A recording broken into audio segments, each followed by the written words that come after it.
అందమైన చర్మ సౌందర్యం మీ సొంతం. Second aqua radiance deep cleansing gel.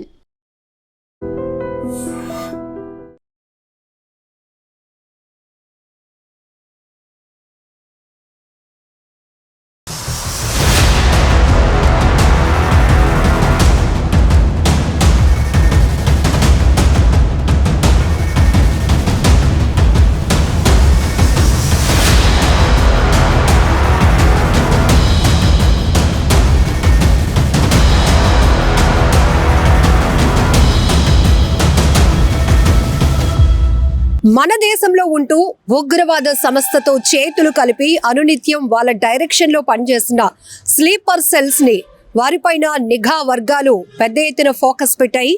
ఇప్పటికే హైదరాబాద్ లో భారీ పేలుళ్లకు సంబంధించినటువంటి కుట్ర కేసులో విజయనగరంలో ఉంటున్నటువంటి సిరాజ్ ను మొదట ఏపీ తెలంగాణ కౌంటర్ ఇంటెలిజెన్స్ అధికారులు జాయింట్ గా నిర్వహించిన ఆపరేషన్ లో భాగంగా అతన్ని అదుపులోనికి తీసుకున్నారు. సిరాజ్ ఇచ్చినటువంటి ఇన్ఫర్మేషన్ బేస్ చేసుకుని హైదరాబాద్ బోయిగూడలో ఉన్నటువంటి సమీర్ ను కూడా అదుపులోనికి తీసుకున్నారు. ఇద్దరిని కూడా రిమాండ్ కు వేసింది కోర్టు. ఆ తర్వాత వీరిద్దరిని కస్టడీకి తీసుకుని విచారించేందుకు కూడా అధికారులు అయితే గనక ప్రాసెస్ మూవ్ చేస్తున్నారు. సో ఈ కేసుకు సంబంధించి హర్యానాలో జ్యోతి మల్హోత్రాతో మొదలు పెడితే ఇప్పటికి 11 మంది వరకు కూడా ఉగ్రవాద సంస్థకు వీళ్ళు గూఢచారులుగా పనిచేస్తున్నట్లు తెలుస్తోంది. వీరందరిపైన కూడా పెద్ద ఎత్తున ఇంటెలిజెన్స్ వర్గాలు ఫోకస్ పెట్టాయి, నిఘా వర్గాలు.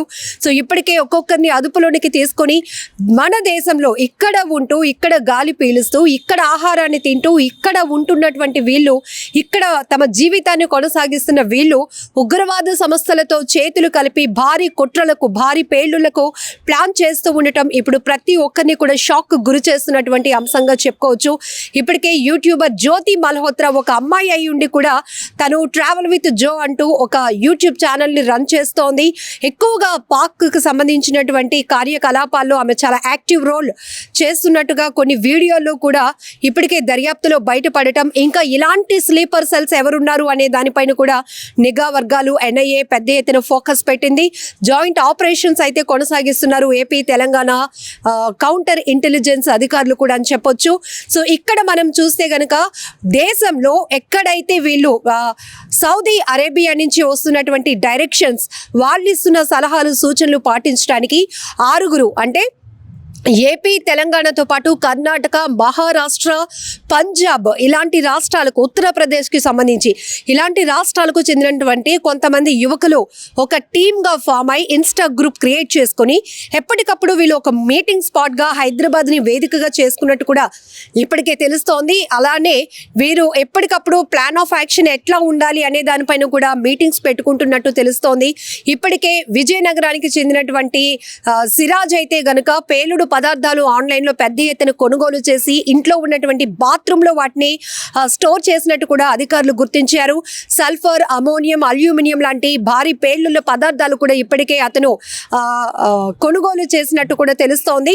అయితే ఫస్ట్ గా వీళ్ళు ట్రయల్ రన్ చేస్తారు. ఆ ట్రయల్ రిహార్సల్స్ అయితే సక్సెస్ అయితే గనక తర్వాత ఈ మిగతా టీం మెంబర్స్ ఎవరైతే ఉన్నారో వీళ్ళలో ఒక ఇద్దరు దేశంలో ఎక్కడైతే ఎక్కువగా జనావాసాలు ఉండే క్రౌడ్ ప్లేసెస్, కీలకమైన ప్రాంతాల్లో ఈ పేలుళ్లను చేయటానికి కుట్ర పన్నుతున్నట్టు, దానికి సంబంధించినటువంటి ప్రాసెస్ ను ప్లాన్ లో కూడా ఉంటున్నట్టు తెలుస్తోంది. ఇలా ఒక్కొక్కరు ఒక్కొక్క బాధ్యత తీసుకొని ఏవైతే ఉగ్రవాద సంస్థలు ఇస్తున్నటువంటి సలహాలు, వాళ్ళు చెప్తున్న ప్రతి మాటను కూడా వీళ్ళు తూచా తప్పకుండా పాటించే వ్యవహారంలో ఉన్నట్టు కూడా విస్తుపోయే అంశాలు రిమాండ్ రిపోర్ట్ లో బయటపడటం ఇప్పుడు ప్రతి ఒక్కరిని అవాక్కయ్యేలా చేస్తున్నాయని చెప్పొచ్చు. ఇంకా ఈ కేసుకు సంబంధించి హైదరాబాద్ ఎక్కడ ఉగ్రవాద మూలాలు ఉన్నా కూడా పేలుళ్లు టార్గెట్ చేసేది హైదరాబాద్ కేంద్రంగానే.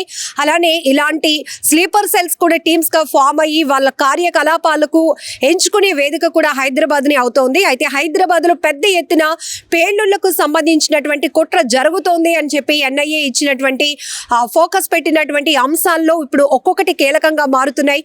ఒక్కొక్కరిని ఇంకా వీళ్ళ వెనకాతల ఎవరున్నారు, ఎవరిని వీళ్ళని మోటివేట్ చేస్తున్నారు, ఎవరు వీళ్ళకి డైరెక్ట్ చేస్తున్నారు అనే దానిపై కూడా నిఘా వర్గాలు పెద్ద ఎత్తున ఎత్తున ఫోకస్ పెట్టాయి. ఇప్పటికే విజయనగరం చేరుకున్నటువంటి అధికారులు ఇంకా విజయనగరంకి చెందినటువంటి కుర్రాడు సిరాజ్ ఇచ్చినటువంటి ఇన్ఫర్మేషన్ ఆధారంగా చేసుకొని హైదరాబాద్ లో సమీర్ను అరెస్ట్ చేశారు.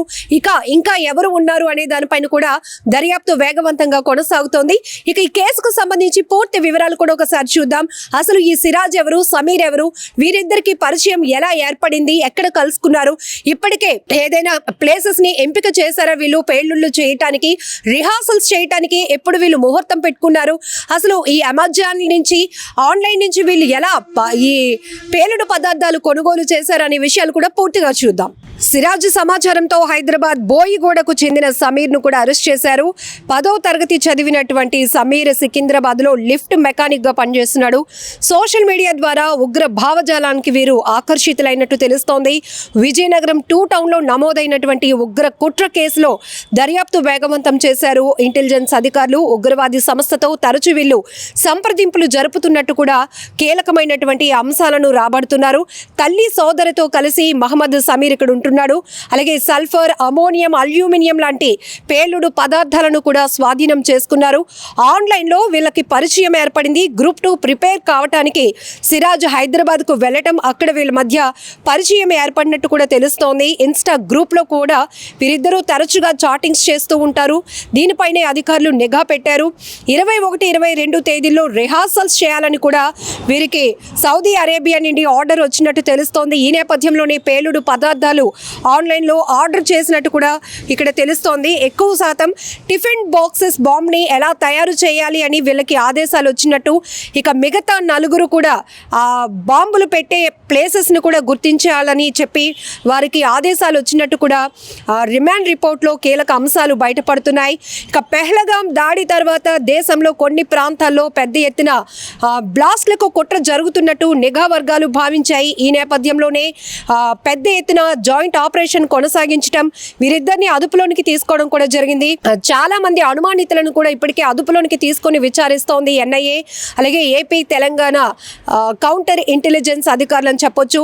స్లీపర్ సెల్స్ యాక్టివ్ అయ్యారు అని తెలుసుకున్న వారిపై కూడా నిఘా పెట్టారు. విజయనగరంలో అరెస్ట్ అయిన తర్వాత వీరిద్దరిని కోర్టులో ప్రొడ్యూస్ చేయడంతో కోర్టు అయితే వీరికి రిమాండ్ విధించింది. ఆ తర్వాత వీరిని కస్టడీలోనికి తీసుకొని విచారించడానికి కూడా అధికారులు ప్రాసెస్ని చేస్తున్నారు. ఇక హర్యానాలో జ్యోతి మల్హోత్రా అనే అమ్మాయి ఎవరైతే యూట్యూబర్ ఉన్నారో తనని కూడా అదుపులోనికి తీసుకున్న తర్వాత ఇక వివిధ ప్రాంతాలకు చెందిన ఉత్తరప్రదేశ్, హర్యానా, అలానే కర్ణాటక, మహారాష్ట్ర, ఏపీ, తెలంగాణకు సంబంధించి ఇప్పటికే 11 మంది వరకు కూడా ఈ ఉగ్రవాద సంస్థతో చేతులు కలిపి వారి డైరెక్షన్లో నడుస్తున్న స్లీపర్ సెల్స్ను అదుపులోనికి తీసుకున్నారు. ఇక వివిధ రాష్ట్రాల్లో కూడా ఎన్ఐఏ ఫోకస్ పెట్టింది. హైదరాబాద్లో వీరు రెక్కీ నిర్వహించారు టీంతో సహా.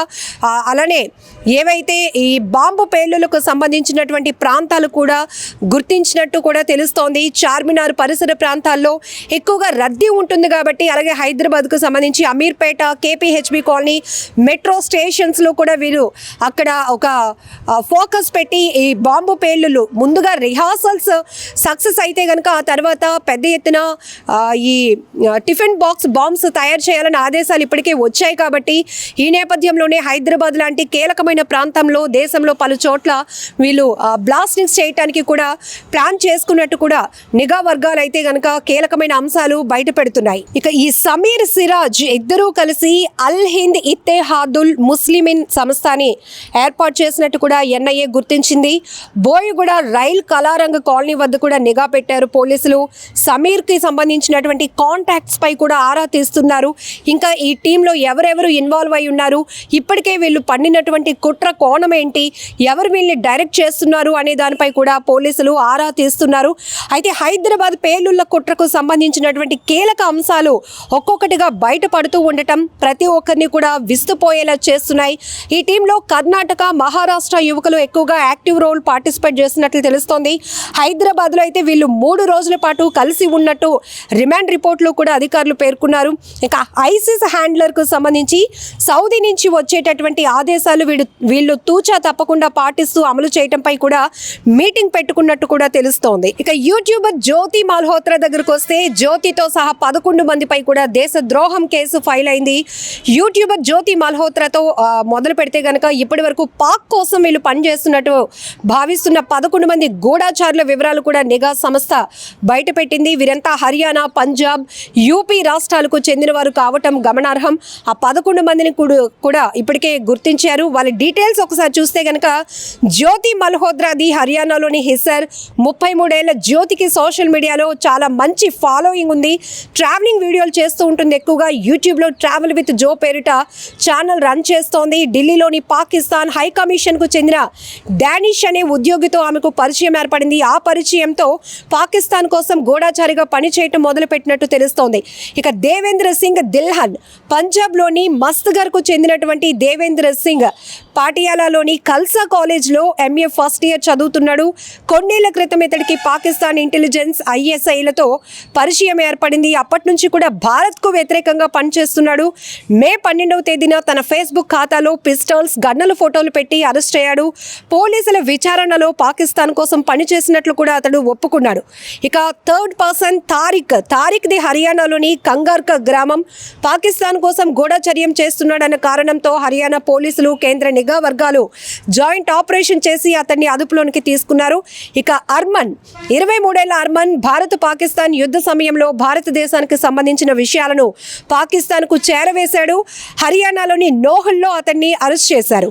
ఇక 5th పర్సన్కి వస్తే నౌమన్ ఇల్లాహి, 24 ఏళ్ల నౌమన్ ఇల్లాహి ఉత్తరప్రదేశ్లోని కైరానా, నౌమన్ హర్యానాలో సెక్యూరిటీ గార్డ్గా పనిచేస్తున్నాడు. ఇతడు పాకిస్తాన్ ISIతో సంబంధం పెట్టుకున్నాడు. పాకిస్తాన్ను సమాచారం అందించిన ప్రతిసారి కూడా ఇతగాడికి డబ్బులు వచ్చేవి, అవి అతడి బావమర్ది అకౌంట్లో పడేవి అన్నట్టుగా కూడా విచారణలో తెలుస్తోంది.